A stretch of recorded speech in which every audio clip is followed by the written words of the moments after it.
নমস্কাৰ, মোৰ নতুন অসমীয়া ইনফৰমেশ্যন চেনেলটোলৈ তোমালোকক স্বাগতম জনাইছোঁ।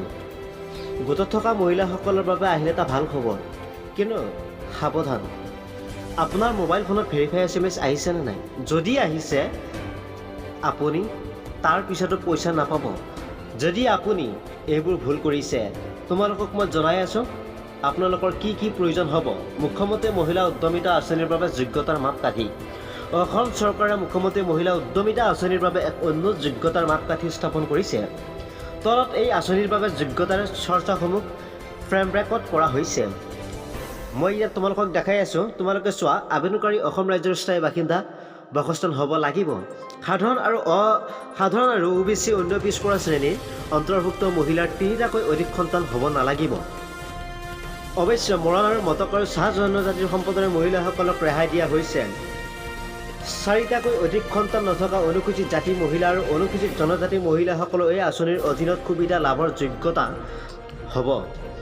মৰাণ মটক আৰু চাহ জনজাতিৰ সম্প্ৰদায়ৰ মহিলাসকলৰ যোগ্যতা সৰ্বাধিক 4টা শিশুৰ মাজত সীমাবদ্ধ। 4টাতকৈ অধিক সন্তান জন্ম দিলে তেওঁলোকক অযোগ্য হিচাপে ঘোষণা কৰা হ'ব। তদুপৰি যোগ্য হ'বলৈ হ'লেও সকলো শ্ৰেণীৰ মহিলা কন্যা সন্তান থাকিলে কন্যাৰ শিক্ষা নিশ্চিত কৰিব লাগিব। এনে মহিলাৰ কন্যা সন্তানক স্কুলত নামভৰ্তি কৰিব লাগিব।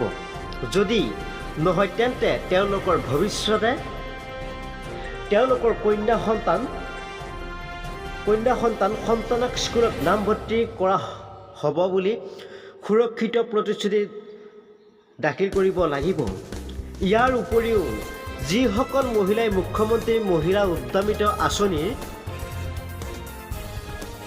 অধীনত সুবিধা লাভ কৰিব বিচাৰে, তেওঁলোকে অমৃত বৃক্ষ আন্দোলনৰ অধীনত ৰোপণ কৰা গছবোৰ যত্ন ল'ব লাগিব আৰু তেওঁলোকে ৰোপণ কৰা গছজোপা জীয়াই থকা আৰু বৃদ্ধি হোৱাটো নিশ্চিত কৰিব লাগিব।